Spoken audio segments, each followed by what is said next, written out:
Have you ever poured your whole life into a role, only to find yourself slowly disappearing behind your own effort? For 3 years, Grace Ellwood showed up to work without complaint.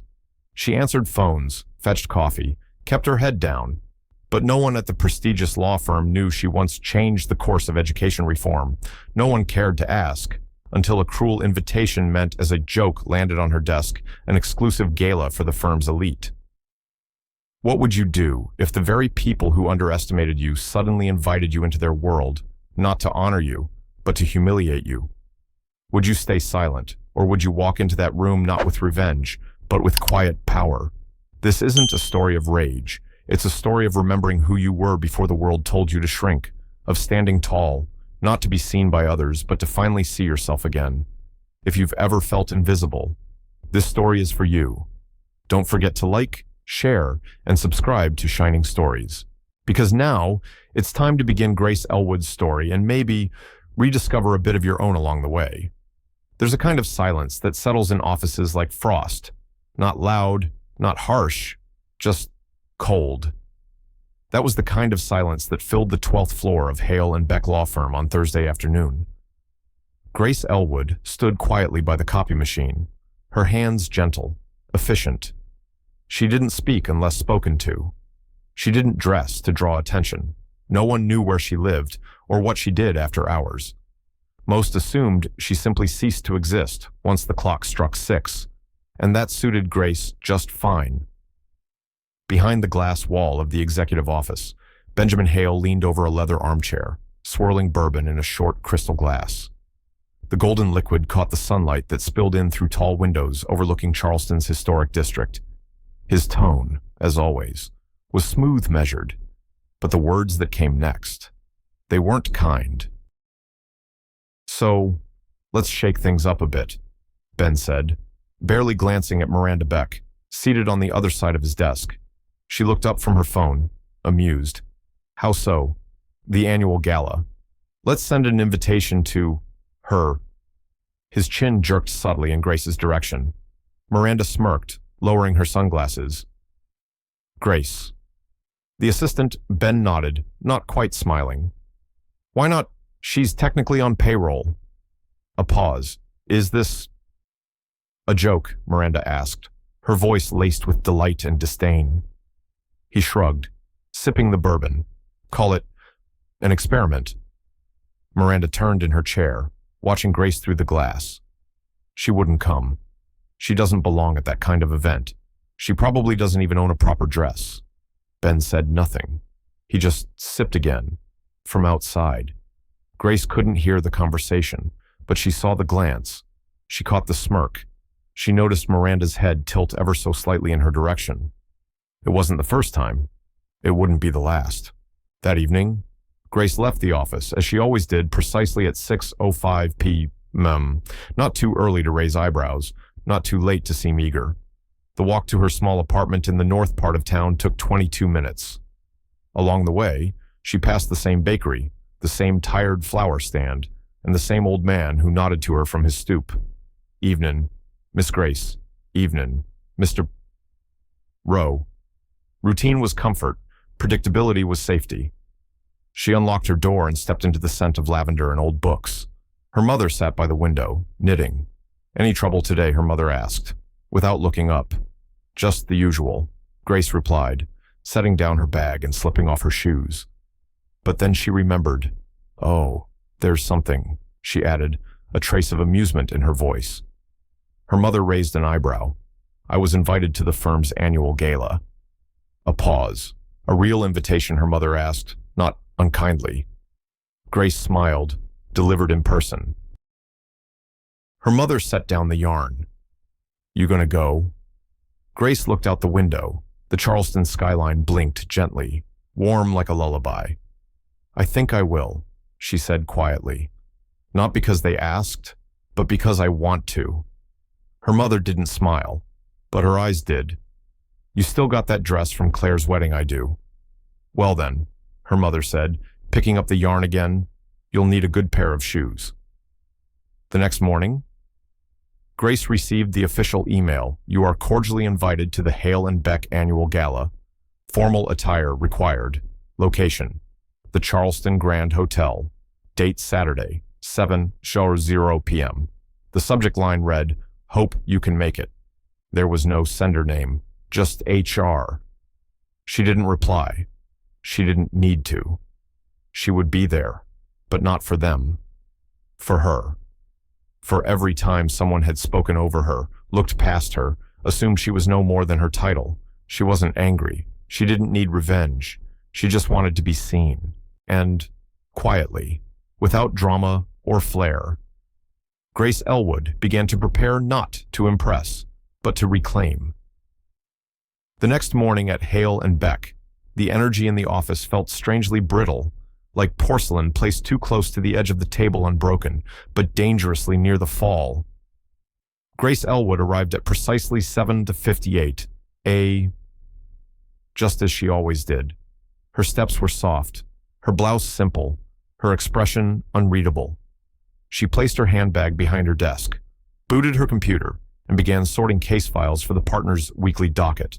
Nothing unusual, nothing dramatic, except that people noticed her more today. They didn't say anything, not directly, but the glances were longer, the whispers a little louder. And when she passed Miranda Beck near the coffee station, the other woman paused, her voice just a touch too chipper. "Morning, Grace," Miranda said sweetly. "Big plans for the weekend?" Grace looked up, met her eyes calmly. "Nothing too exciting." Miranda smirked. "Well, hope you find something nice to wear." And with that, she turned and walked away, her heels clicking a little too loudly against the floor tiles. In the break room, two junior associates leaned against the counter. "Is it true she got invited to the gala?" one whispered. "Who, Grace?" "You're kidding." "No, I saw the list myself. HR sent it out. But why?" The other shrugged. "No clue. Maybe Ben lost a bet." They both laughed, but not loudly. Grace was only a few steps away, organizing briefs for deposition. She didn't flinch. She didn't speak, but her hands moved just a little slower than usual. Inside the corner office, Benjamin Hale stared out the window, coffee growing cold on his desk. From the 12th floor, the city looked peaceful, almost unreal. He couldn't stop thinking about what he'd done. It had started as nothing more than a smirk, an offhand comment to Miranda, a way to entertain an evening that promised to be otherwise predictable. But when Grace looked at him after he handed her the invitation, really looked at him, something in her gaze unsettled him. There had been no surprise in her face, no shyness, just quiet recognition, as if she had seen through the performance before it even began. Now, he couldn't shake the feeling that maybe, just maybe, he had played a part in something cruel. That night, Grace returned home to the same quiet apartment. The floor creaked in familiar places. The clock ticked like a patient companion. Her mother sat at the kitchen table, reading an old gardening magazine. "There's stew on the stove," she said without looking up. "Thanks, Mama," Grace replied softly, slipping out of her shoes. After dinner, she stood by the window, arms folded, outside. The streetlight cast long shadows across the cracked pavement. A dog barked somewhere in the distance. The world, as always, carried on. "You thinking about the party?" her mother asked behind her. Grace nodded. Her mother sighed. "You don't have to go, not to prove anything." "I know," Grace said, "but you're going anyway." A pause. "Yes." Her mother got up slowly, walked over, and placed a hand on her daughter's shoulder. "Don't let them pull you into their world unless you're walking in on your terms." Grace turned slightly, her voice low. "That's exactly why I'm going." Friday came and went. By noon, word had spread beyond the office. A few of the clients who visited glanced curiously at Grace when she handed them documents to sign. A courier addressed her as Ms. Ellwood for the first time in months. Even Ben, who rarely left his glass-walled domain, passed her desk and gave a brief nod. Nothing more. But it was something. She didn't smile. She didn't change. She simply kept moving. That night, Grace sat on her small balcony, a mug of peppermint tea in hand. The spring air was warm and damp. In the distance, The soft hum of Charleston evening life rose and fell like a lullaby. She closed her eyes. Memories rose slow and heavy. Years ago, she had walked into conference rooms around the country, leading workshops for underserved communities. She had shaken hands with senators, drafted legislation briefs, and trained grassroots educators. But when her father passed and her mother's memory began to fray, she'd returned home and taken the first job that paid enough. No one at the firm knew that story, and she had never offered it, because some stories aren't meant to be explained. They're meant to be lived. She sipped her tea slowly, letting the warmth ground her. Tomorrow night wasn't about vengeance. It wasn't about teaching anyone a lesson. It was about standing in a room full of people who never bothered to know her and letting them see, for the first time, what they had always chosen to overlook. Her, simply her, Grace Ellwood. The Charleston Grand Hotel stood beneath a cascade of twinkling lights that wrapped around its wrought iron balconies and pale stone columns. Inside, the ballroom glowed gold and ivory. Crystal chandeliers hung like frozen stars, casting warm halos across high-backed chairs and polished silver. The firm's annual gala had always been the same predictable, grand, and subtly brutal. It was where power dined with polish, and kindness rarely made the guest list. By 7:15 p.m., the room was already thick with clinking glasses, tight smiles, and tailored conversations. Benjamin Hale stood near the bar, dressed in a classic black tuxedo. His posture was as composed as ever, but his eyes flicked to the entrance more often than he would admit. He hadn't told anyone that Grace had accepted the invitation, not even Miranda. It had been 2 days since he last looked her in the eye, 2 days of silence that felt heavier than any courtroom defeat. He told himself he didn't care. But he was waiting. Miranda Beck made her entrance at 7:22. She wore a silver gown that shimmered with every movement, her hair pinned up to perfection. Beside her, laughter followed like perfume. As she moved through the room, people stepped aside, compliments followed. Admiration clung to her, until the air shifted. It was subtle at first, a hush that slid between conversations, then a turning of heads, one by one. Ben looked toward the door, and for a moment, forgot to breathe. Grace Ellwood stood at the threshold. She didn't wear sequins, or anything loud. Her navy gown fell straight and clean, hugging her silhouette with quiet elegance. It had long sleeves, a modest neckline, and the kind of tailoring that needed no explanation. Her chestnut hair was swept back, a single pearl clip holding it in place. She wore no necklace, just a pair of small pearl earrings. But it was her expression that held the room, composed, calm, as if this ballroom had always been hers. No arrogance, no fear, just presence. She took a step forward, then another. Her heels clicked softly against the marble floor, echoing in the hush. Ben felt something strange stir in his chest. It wasn't attraction, not in the ordinary sense. It was recognition, as if seeing a painting he had once walked past, and suddenly realizing it was a masterpiece. Miranda's smile froze. She turned toward Grace, blinking once, as if trying to process what her eyes were seeing. She actually came. Someone whispered, "She looks. I didn't know she could." Words faded. Grace reached the first cluster of guests, nodding politely, not lingering. People parted gently as she moved, like a current through still water. And then, finally, she reached Ben. She didn't extend her hand. She didn't wait for him to speak. She simply nodded. "Good evening, Mr. Hale." Ben swallowed. "Grace, you look different." Her lips curved, not into a smile, but something smaller, sharper. "It's just a dress," she said. The words were soft, but they landed like a bell in the room, clear, certain, unapologetic. Miranda stepped in, voice coated in charm. "Grace, that's quite a gown. I don't think I've ever seen you in anything that, well fitted." "Thank you," Grace replied. "Sometimes the simplest things are the most elegant." Ben felt Miranda tense beside him. It was the most graceful slap he'd ever witnessed. Over the next hour, Grace moved through the room like water over stone, steady, patient, undeniable. Conversations that had once excluded her now paused in her presence. Some offered drinks, others asked questions, but Grace never tried to impress. She just existed fully, quietly, commandingly.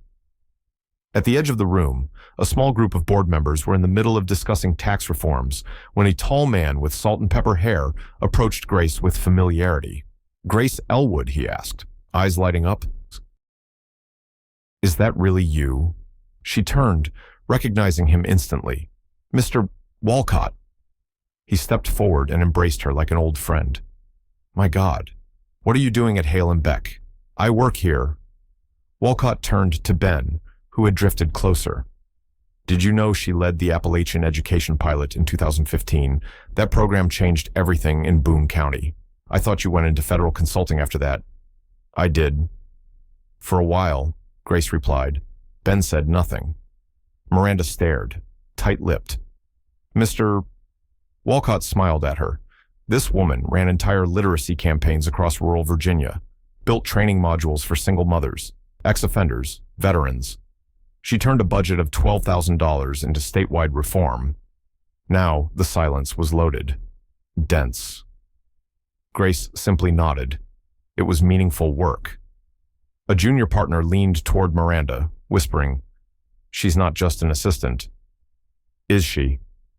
Miranda said nothing, because for the first time, she wasn't sure.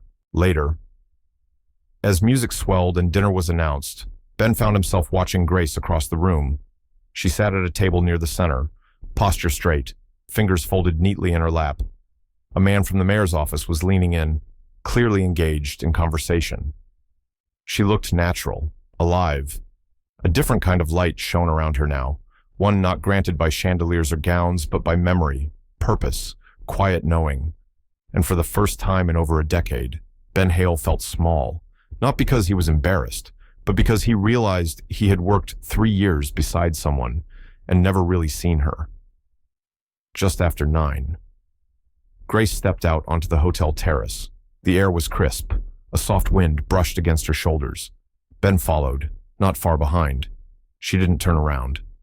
"I thought you didn't like parties," he said quietly. "I don't," she replied, "but I like reminding myself who I am." A pause. "I didn't invite you to humiliate you." Grace turned, meeting his eyes. "I know." Another pause. "But you didn't invite me to honor me either." Ben looked away. "I'm sorry," he said at last. She nodded once, then looked up at the sky. "I didn't come here for an apology." "Then why?" She smiled faintly, "To remind myself that I still exist, that I'm not invisible, not even to myself." Ben looked at her for a long time, and this time, he really saw her. The morning after the gala dawned gray and damp, like the city itself had stayed out too late. Charleston's cobbled streets glistened with a light drizzle, and the usual hum of traffic seemed softened tentative, as if unsure how to resume after something had shifted. Inside the offices of Hale and Beck, there was an unusual buzz. A slow-moving curiosity had taken root, growing with every whispered exchange in the hallway and every sideways glance at Grace Ellwood's desk. But Grace wasn't there. She hadn't come in. She hadn't called. And somehow, that absence said more than her presence ever had. In the executive wing, Benjamin Hale stood beside the window, a mug of untouched coffee, cooling in his hand. He had barely slept. Images from the night before played on a loop in his mind. Grace stepping into the ballroom, Grace at the table with the mayor's staff, Grace on the terrace under the stars. He remembered the softness of her voice, the clarity of her words. "I'm not invisible, not even to myself." He didn't know what disturbed him more, how much he had misjudged her, or how comfortable he had been doing so. Miranda Beck burst into his office without knocking. "Have you seen this?" she snapped, slamming a glossy magazine onto his desk. He blinked. The headline read, "The Assistant Who Stole the Spotlight," below it, a photo of Grace in her navy gown, eyes lifted, unbothered, radiant. Ben frowned. Where did this come from? Social media? A freelance journalist was at the gala. The photo's gone viral.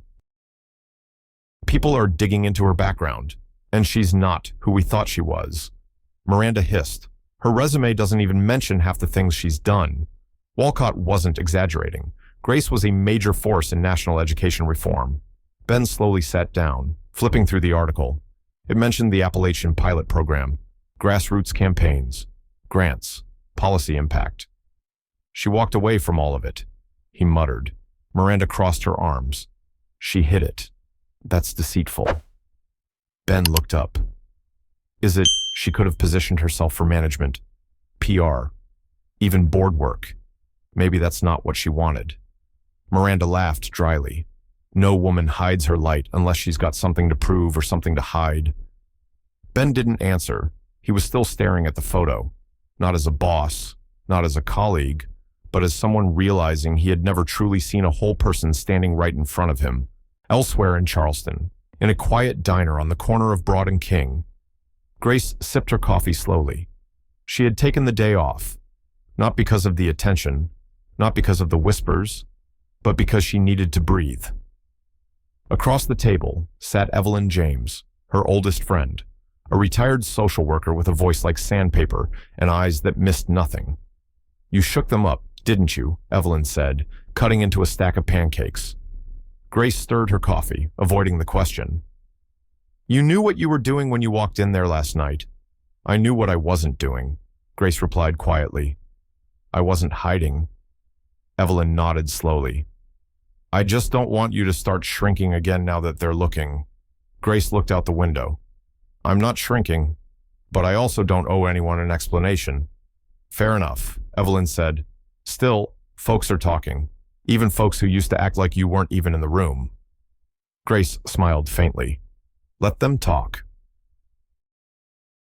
You think it'll change anything? Grace paused.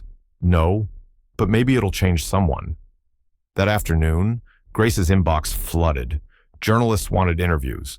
Advocacy groups wanted to reconnect. A local university asked if she'd consider teaching a seminar. She declined them all, not out of pride, but because she hadn't decided what came next. She walked to the park near her home just before sunset. The air smelled of wet earth and spring blooms. A boy rode past on a red bicycle, laughing. Somewhere, wind chimes rang like tiny echoes of Grace. She sat on a bench and watched the trees, and she let herself feel it, whatever it was. Pride, sadness, exhaustion, clarity, all tangled into one long breath. Back at the firm, Ben called an impromptu meeting with senior partners. Some were nervous, others curious. She's drawing attention, said one. Positive press, but still unexpected. We need to be strategic, said another. Use this moment to elevate the firm's image. Ben raised a hand. We're not using her. Then what's the plan? Miranda asked, arms folded tightly. Ben looked around the room. We acknowledge her, not as a marketing tool, but as a colleague, a valuable one. Silence. That's a risky precedent. Someone muttered. No, Ben said, voice firmer. It's the right one. That evening, Grace returned home to find a letter taped to her door. It was handwritten, Ben's handwriting. She opened it slowly. Grace, I wanted to say this face to face, but I suspect you'd prefer space. Last night changed the way people look at you. It changed the way I look at myself. You've worked beside me for 3 years, and I'm ashamed that I never asked who you were before you came here. I see you now, and I want to know more if you're willing. No expectations, no apologies, just honesty. Ben. She read it twice, then once more. She folded it neatly and placed it inside the back of her journal. She didn't know what she would do with it yet, but for the first time in years, she felt something shift inside her, not because someone had finally seen her, but because, for once, she was letting herself be seen. By Sunday morning, the buzz had reached even the corners Grace Ellwood tried to stay hidden in. Her inbox still blinked. Her name had been mentioned on a local radio show. Someone from the Charleston Observer had left a voicemail asking for just a few words on your journey. But Grace wasn't ready to speak. Not yet. Maybe not ever. Not in the way people wanted her to. Instead, she baked. Flour dusted the counter in soft trails. Her hands moved methodically, measuring, folding, kneading. Cinnamon apple scones, her mother's favorite. Her mother sat at the kitchen table, wearing a faded cardigan and knitting a new scarf, even though she rarely finished the ones before. "They're still talking about you," her mother said gently. "I know." Her mother didn't ask how she felt. That was one of the quiet understandings between them. Instead, she reached for a scone and broke it in half. "You were always good at disappearing," she said, "even as a girl." Grace wiped her hands on a towel. It was safer not to be seen. Her mother looked up, and now Grace paused. "Now, I'm not sure if I still know how to be seen." Later that afternoon, she found herself standing in front of a small wooden box in the hallway closet. She hadn't opened it in over 2 years.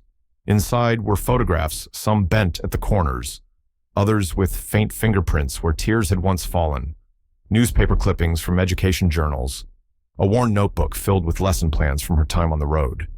There was a photo of her in Kentucky, smiling with 3 teenage girls who had been part of the first pilot program for rural literacy. She remembered their names, all of them. She sat on the floor and let the memories rise. The motel rooms. The meals skipped. The meetings with town mayors who barely listened. The families who welcomed her anyway. The nights she lay awake, wondering if anything she was doing even mattered. And then her father's voice. The last phone call.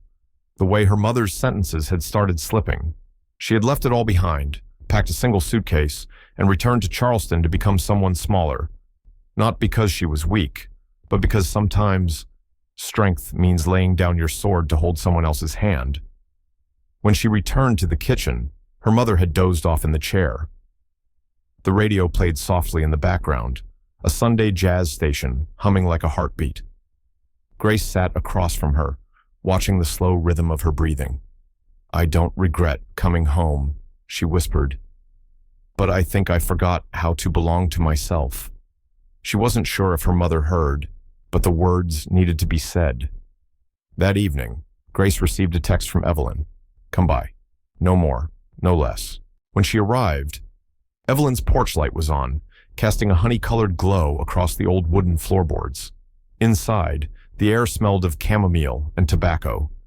2 things Evelyn claimed kept the world honest. "I figured you'd need space," Evelyn said, handing her a mug of tea. "I've had space," Grace replied. "Too much of it." "Maybe." They sat in the quiet for a long while. Then Evelyn leaned forward. "You ever wonder why you stayed invisible for so long?" Grace didn't answer immediately. Then, because being invisible meant never having to explain, Evelyn nodded. "You didn't owe them your story, Grace. But maybe you owe it to yourself." Grace looked down at her hands, fingers wrapped around the warm ceramic.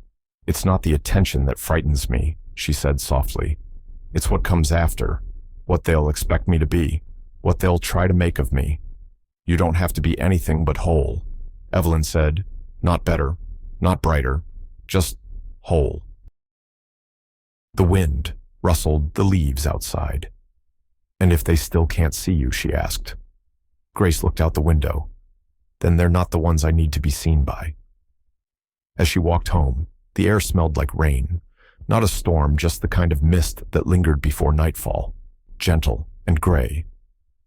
She remembered a time, years ago, when she had stood on a stage in front of a gymnasium full of tired teachers and administrators, explaining why literacy wasn't charity, it was justice, and how, after her speech, a woman in the back stood up and simply said, "Thank you for not making us feel small."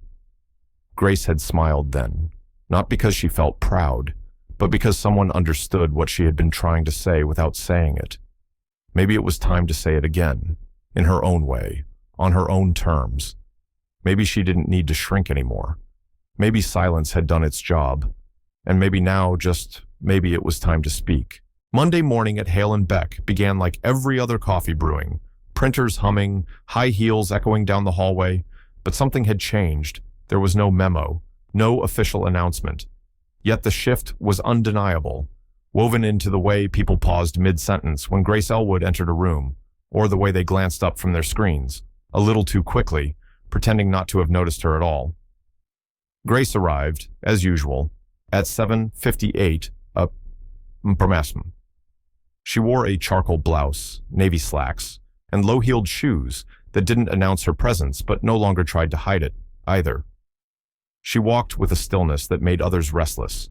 There were murmurs behind closed doors, glances exchanged near the elevators, but no one said anything to her face, except Carla, the receptionist, who gave a small, uncertain smile. "Morning, Ms. Ellwood." It was the first time she had used Grace's last name.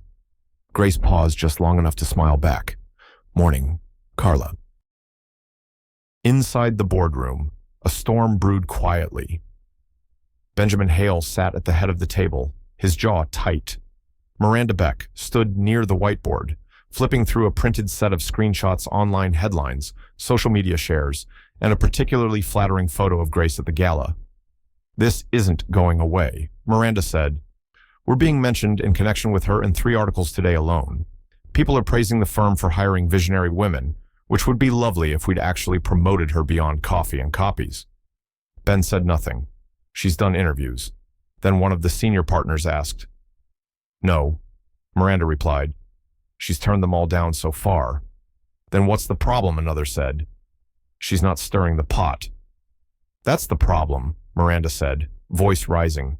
"Her silence is making us look worse, like we've been blind." Ben looked up. "Maybe we have." The room fell quiet. Miranda narrowed her eyes. "So, what now?" "We pretend she's been leading initiatives all along, make her the face of some inclusion campaign. We don't make her anything," Ben said. "We ask. We listen." Someone scoffed. "She's an assistant." Ben's voice sharpened. "She was a national program director before she ever walked through our doors," another partner muttered. "Why'd she keep that quiet?" Ben looked out the window. Maybe she wanted to be more than what people assumed. Downstairs. Grace sat at her desk, reviewing legal briefs. Her hands moved steadily, but her mind wandered. She had read the headlines too, seen the comments. Some were kind, others dismissive, a few openly resentful. But she didn't feel pride. She didn't feel vindicated. She felt exposed. Her desk phone rang. She answered on the second ring. "Hale's office," she said, her voice even. There was a pause on the other end. "Ms. Ellwood." "Yes, this is Dean Lively from South Carolina State University. I was wondering if we could schedule a time to talk. I'm putting together a seminar on leadership through service, and your name came up more than once." Grace's first instinct was to decline, politely, as always. But something in her stopped. A silence inside her had grown too loud to ignore. "I appreciate that," she said softly. "Can I call you back tomorrow?" "Of course." She hung up and sat very still. Upstairs. Ben walked into Miranda's office uninvited. She looked up, startled. Something wrong. He closed the door behind him. "I want to bring Grace into leadership." Miranda blinked. "You're serious? She deserves a seat at the table." Miranda scoffed. "She hasn't asked for one." Ben folded his arms. "Neither did I when I started, but I took it." Miranda's voice dropped. Cooler now. "You have a soft spot for her." Ben didn't deny it, but he didn't explain it either. Instead, he said, "This is bigger than PR. This is about what kind of firm we want to be." Miranda's eyes narrowed. "And what about what we've been?"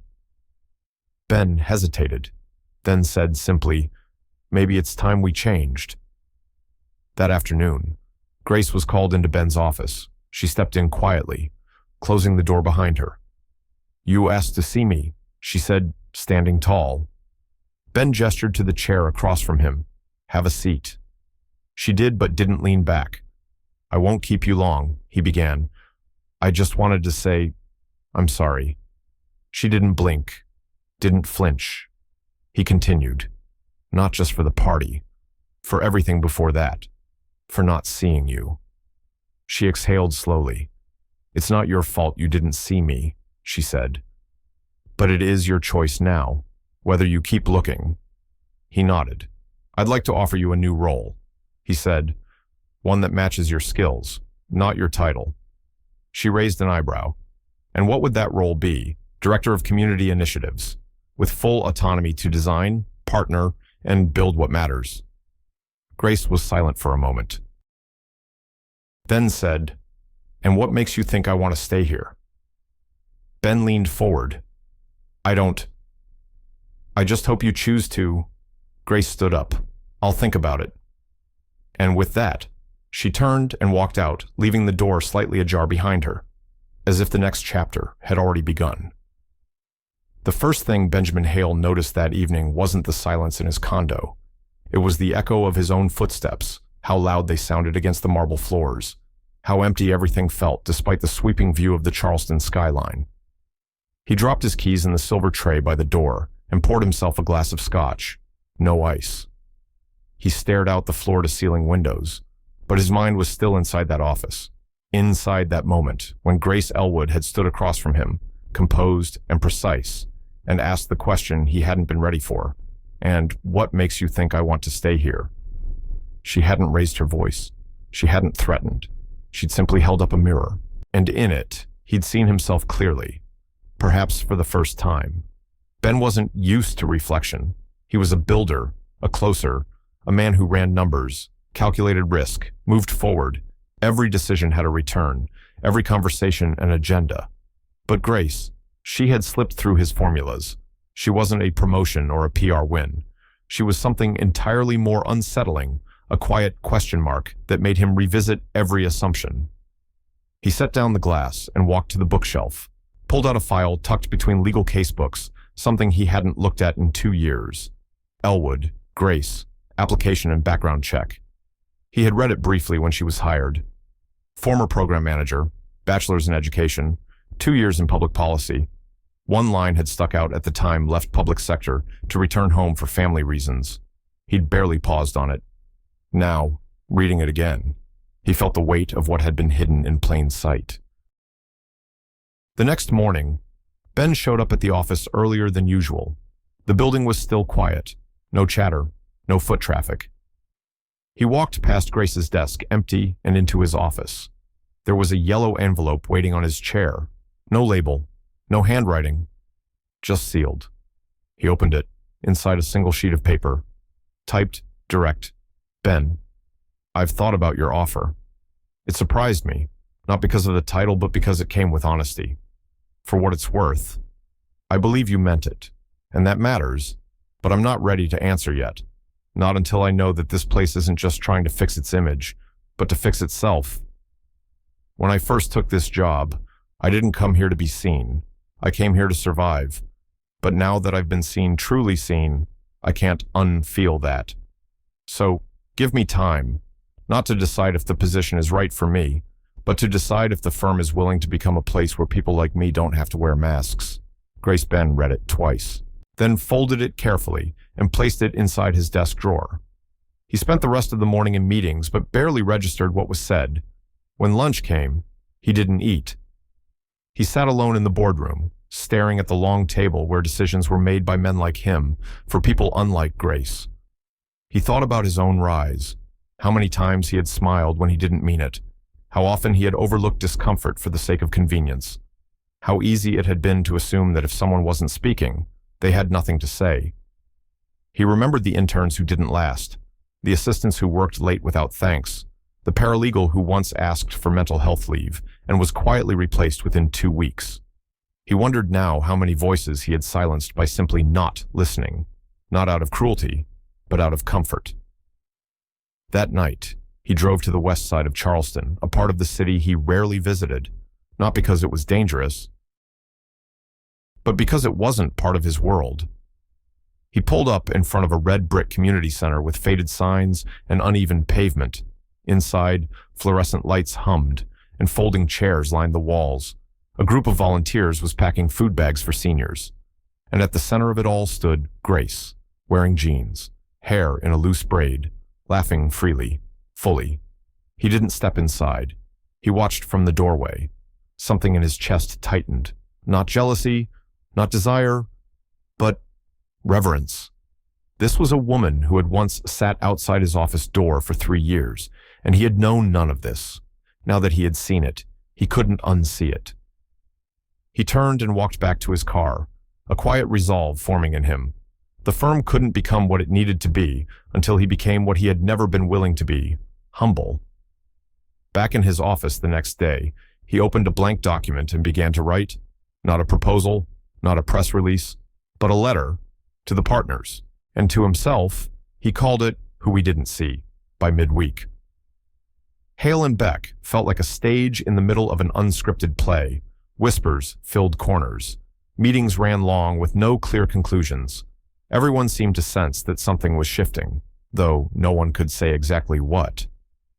At the center of that tension stood Miranda Beck, head of PR, seasoned in control, fluent in optics, and lately, losing both.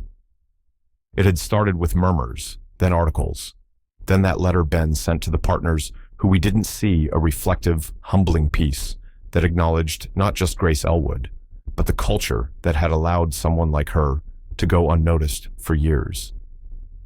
Miranda read it 3 times. It was heartfelt, earnest, and deeply inconvenient. She'd spent years cultivating Hale and Beck's image as a forward-facing, elite legal powerhouse. The letter, though sincere, made the firm look fallible. And if the story of Grace's quiet rise was now being held up as a symbol of the firm's awakening, then Miranda knew what that meant for her. Someone had to play the villain in this transformation arc, and it wasn't going to be Ben. Miranda scheduled a meeting, private, urgent, with 2 members of the board and the firm's internal counsel. She laid out a neatly arranged folder. Inside were timelines, policy documents, and a dossier on Grace. "This isn't personal," she said, tone cold and composed, "but there are inconsistencies, gaps in her resume, titles that weren't verified, volunteer roles presented as formal leadership. If we're going to elevate her into a public-facing role, we need full transparency." The others listened, brows furrowed. One cleared his throat. "Is there reason to believe she misrepresented herself?" "Not exactly," Miranda replied, "but she let us assume certain things. And with the media paying attention, we can't afford to be caught flat-footed." Another leaned back in his chair. "This sounds like a strategy meeting. Or a warning." Miranda smiled slightly. "Let's just call it brand protection." The next day, Grace was called into an HR review. It wasn't confrontational, just clinical. They asked for clarifications, dates, documentation from her previous roles, questions cloaked in courtesy. She answered them all calmly, clearly, but she knew what this was. It wasn't about her record. It was about her presence, and whose space she was now occupying. When she left the room, she didn't cry, but something inside her hardened. That evening, Grace stood in her kitchen, stirring lentil soup while the radio played soft jazz in the background. Her mother sat nearby, dozing. Evelyn called. "You heard she asked without greeting." "I was there," Grace replied. Miranda Grace stirred slowly. "Who else?" A pause. "You okay? I've been through worse," Grace said, "but that doesn't make it right." Grace tasted the broth. "No, but it makes me ready." At the firm. Ben got the call an hour later. Internal HR flagged the review, said it had been initiated at the request of a senior department. He didn't need to ask which one. He marched to Miranda's office. She didn't even look up when he walked in. "You went after her," he said. "She's not a saint. Ben, I never said she was. You're turning her into a martyr, and this firm into a cause." Ben stepped closer. "She never asked for a pedestal. She asked for honesty, which is more than I can say for you." Miranda's expression shifted just slightly. "Why now?" he asked, softer. "After everything. Why are you fighting so hard to keep her out?" Miranda stared at him. "Because I've been here longer, because I've followed the rules, because I've worked twice as hard to get half the recognition. And now." She walks in quiet and unreadable, and the whole world bends around her, Her voice cracked. Ben blinked. This wasn't strategy anymore. This was fear. The next morning, Grace received a sealed envelope. No return address. Inside a single line, handwritten, "Stay, speak. They're not ready, but you are." There was no signature, but she knew who it was from, and it was all she needed. The following Monday, Grace Ellwood walked into Hale and Beck, not just as an employee, but as a question they could no longer avoid. She wore no makeup. Her clothes were plain, her steps as steady as ever. But her presence, it had weight now, a quiet authority, like someone who'd spent years being careful not to take up space, and had finally decided to stop apologizing for existing. By 9 a.m., she had received 3 emails from junior staff. One said, "Thank you for giving us someone to look up to who isn't pretending." Another said, "You're the reason I haven't quit this place." The third was anonymous. "Some of us have been waiting for someone to speak. If you do, we'll be behind you." She sat at her desk, rereading the notes, and then she stood. At 10:30 sharp, the firm's weekly department meeting began in the third-floor conference room. It was supposed to be business as usual client updates, case status reviews, a few slides about upcoming deadlines. Grace had never spoken at one of these meetings before. Assistants didn't take the floor. Today, she did. Without being called on, she rose slowly from her chair at the edge of the long oak table. The hum of conversation stuttered, then stopped altogether. She didn't raise her voice. She didn't clear her throat. She just began. "I wasn't hired to speak here," she said evenly, "but I've been listening here for 3 years. I've heard silence where there should have been acknowledgement. I've seen people leave without goodbye parties because they never really arrived in the first place. I've seen talent overlooked, pain dismissed, and dignity rationed." A hush swept over the room. Ben Hale leaned forward slightly, eyes locked on her. Miranda crossed her arms, her jaw tight. Grace continued. "I was given an invitation to a party as a joke. Some of you laughed, some of you ignored it, but that night wasn't about the dress or the entrance. It was about truth, that I've always been here, that many of us have been here showing up, shrinking down, surviving." She scanned the room. Several junior associates dropped their eyes. A few partners looked uncomfortable. "I don't need a promotion to feel powerful," she said, "but I won't go back to being unseen, not for anyone's comfort." She paused, let it sit, then added, her voice calm but unwavering, "And if this firm truly wants to move forward, the first step is to stop pretending that only certain voices are worth hearing." Silence. Then, from the far end of the table, someone began clapping, slow, steady, then another, and another, until the room echoed with reluctant, then genuine applause. Grace nodded once and sat back down. The meeting continued, but nothing was the same. Later that afternoon, Ben approached her desk. He didn't speak right away. He just placed a single sheet of paper in front of her.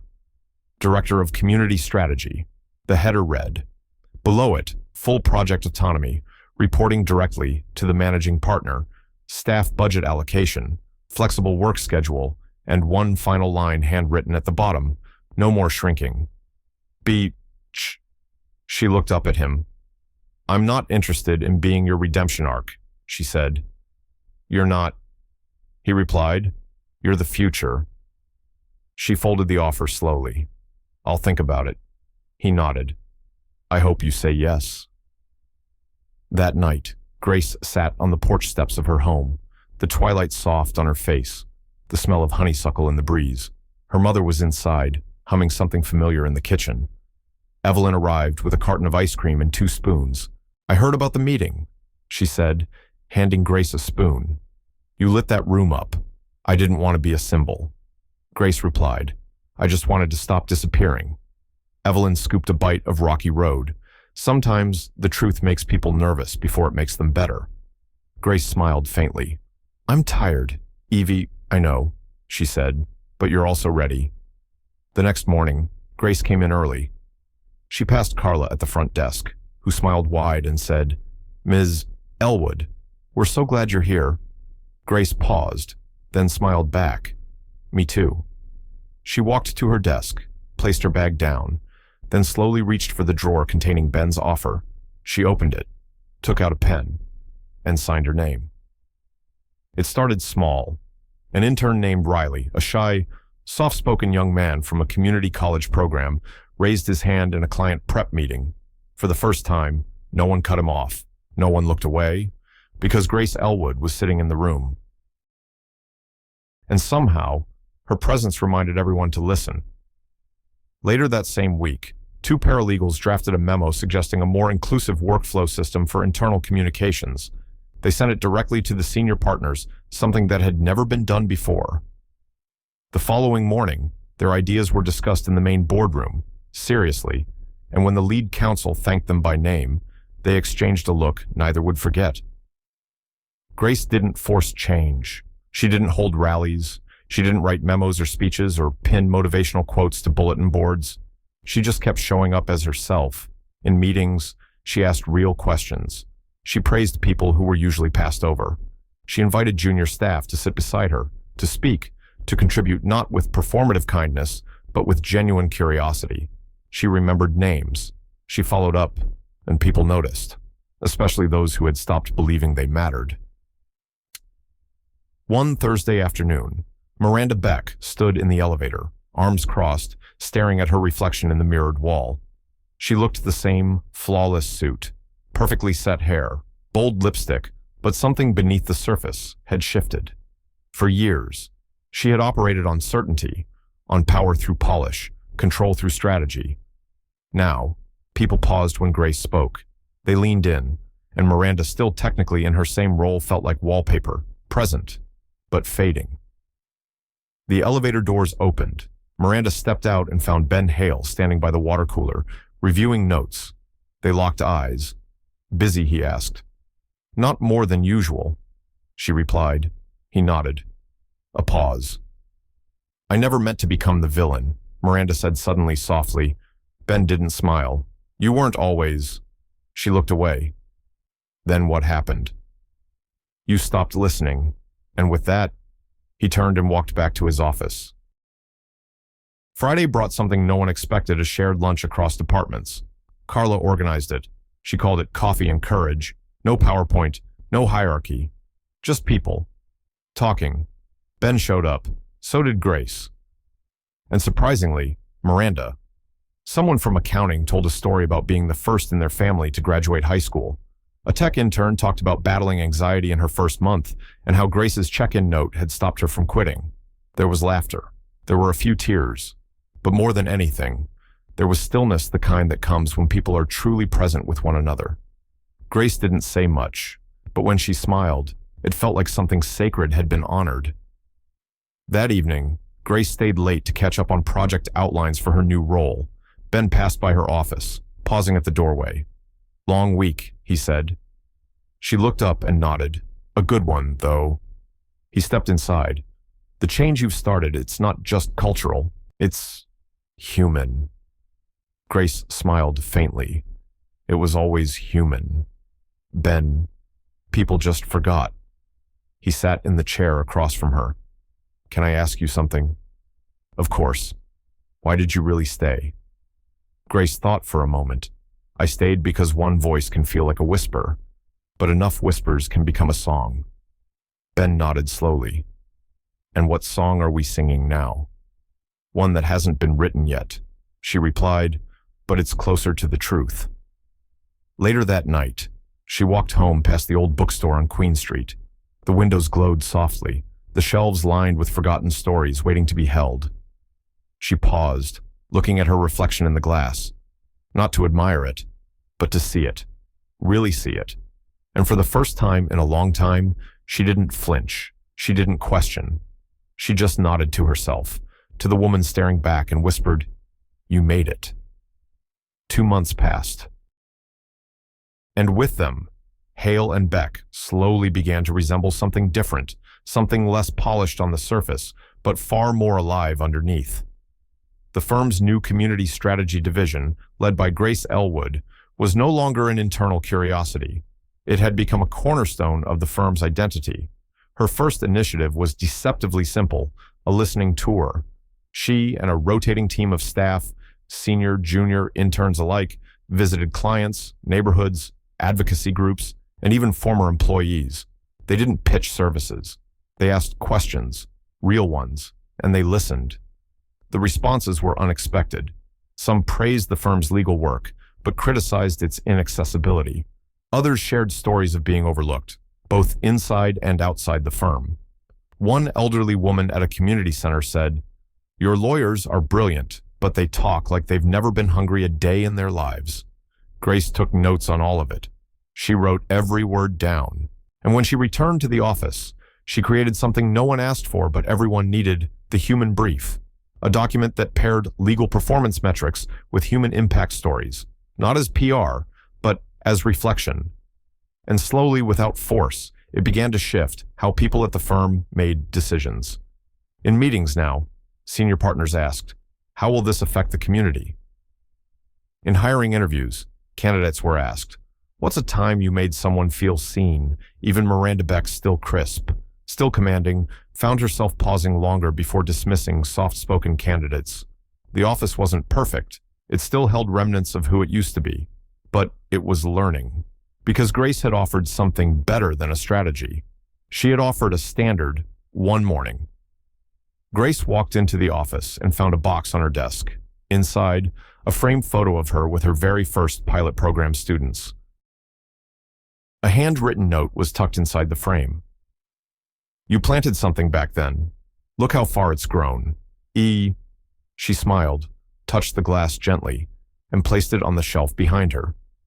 At that moment, Riley, the once quiet intern, walked by, caught sight of it, and paused. "Were you a teacher?" he asked. Grace nodded. "Still am, in some ways." He looked down, a little bashful. "You've taught me more in 2 months than 4 years of school." She smiled warmly. "Then I'm doing my job right." The firm's quarterly meeting came at the end of May. Ben Hale stood before the assembled team, the weight in his voice balanced by something newer: humility. He spoke briefly about growth, upcoming litigation goals, and new partnerships. Then he paused.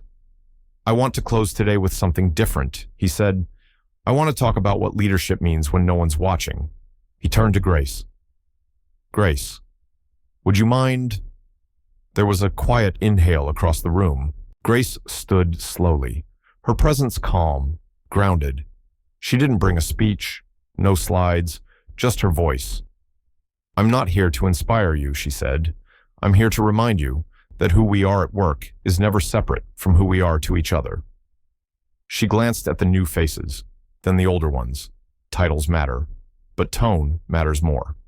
How we speak to people, especially the ones we assume have no power, defines this place more than any verdict. She let the room breathe. "I'm not asking you to become someone else. I'm asking you to remember someone you used to be, before the deadlines, before the suits, before the silence." Someone clapped, then another. And then the room stood up, not out of obligation, but because they understood this wasn't applause. It was affirmation. That evening, Ben and Grace stood outside the building, watching the last few team members wave goodbye and walk into the golden light of early summer. "You're changing things," Ben said. Grace sipped her tea. "So are they." He looked at her. "You know, we almost lost you before this even started." She smiled faintly. "Then I guess it started just in time." They stood in silence for a moment. Then Ben added, "I'm thinking of stepping back in a year, making space." Grace raised an eyebrow. "You sure?" He nodded. "It's time. People like me built this place, but people like you are the ones who will make it matter." Grace looked ahead and said nothing. But in her stillness, something profound echoed. She wasn't just here anymore. She belonged. 1 year later, the plaque outside Hale and Beck had changed, not in name, but in tone. Below the familiar serif logo, a new line had been etched in soft brass law with "listening." It wasn't a tagline, it was a promise, and it had Grace Ellwood's fingerprints all over it. Inside the building, change wasn't loud.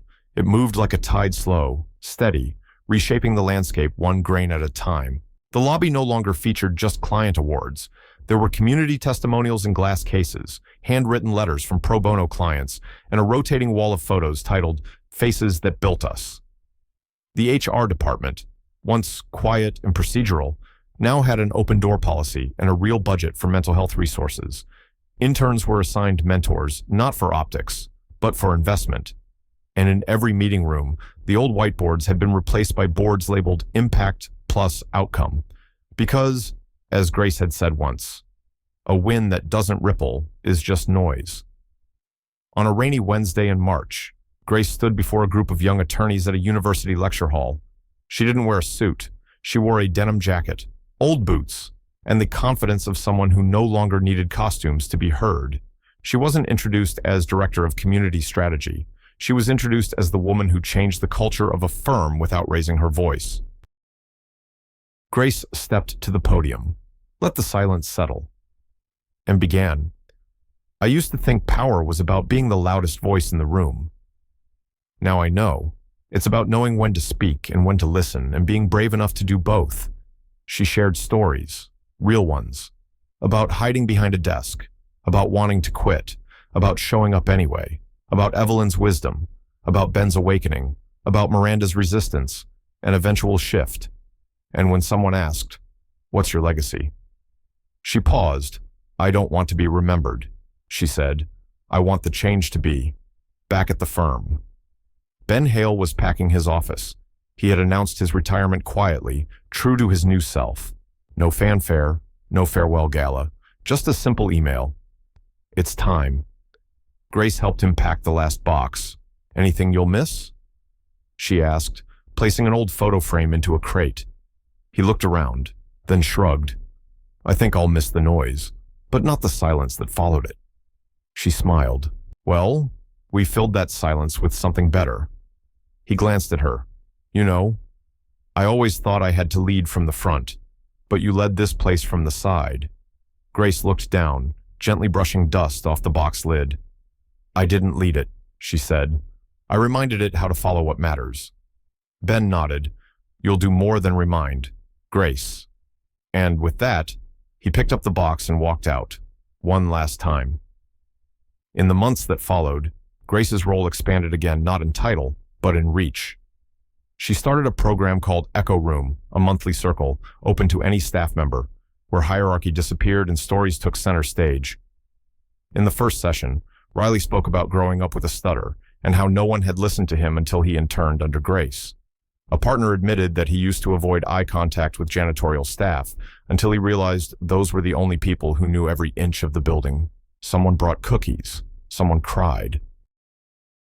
Everyone stayed longer than they planned. It wasn't a meeting. It was healing. One day, Miranda Beck knocked on Grace's door. She didn't come to argue. She came to sit. She looked different, softer. Somehow, less painted, more present. I read your latest report, Miranda said. The part about ego and leadership. Grace tilted her head, too pointed. Miranda smiled. No, just enough. A pause. I didn't understand you at first, Miranda continued, and maybe I didn't want to. Grace nodded. That's okay. We're not meant to understand people all at once. Miranda looked around the room. You changed the air here, she said. Grace didn't reply. She didn't need to. It was true. One quiet Friday afternoon.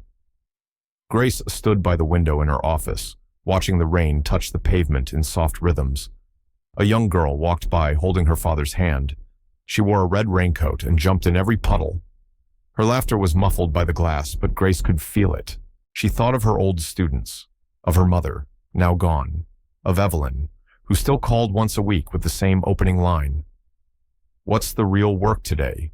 Grace closed her eyes, breathed in the rain, and exhaled the quiet joy of someone who had given the world something it didn't know it needed. Not noise, not revolution, but presence. In the end, no bronze statue was built, no building named after her. But if you walk into Hale and Beck today, you'll feel it. In the way someone says your name without rushing it. In the pause before a junior voice speaks and the room leans in. In the mural that now lives in the firm's atrium painted by a local artist.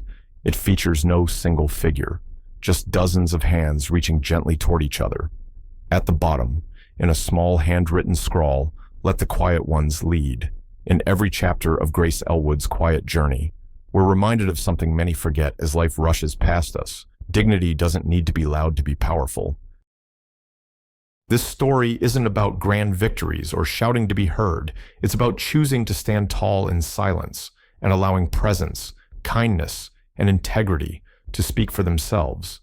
For those of us who have lived long enough to know the sting of being overlooked, Grace's path is a gentle reminder you are not defined by what others fail to see. You are defined by what you carry, how you carry it, and how you choose to rise, even when no one is watching. In a world often obsessed with recognition, this story teaches us the value of character over credit, grace over noise, and the quiet strength of those who lift others while asking for nothing in return. So, wherever you are in your life, whether building, rebuilding, or simply being, remember your story still matters. Your presence still matters. And sometimes, the most meaningful changes begin, not with a voice raised, but with a heart seen.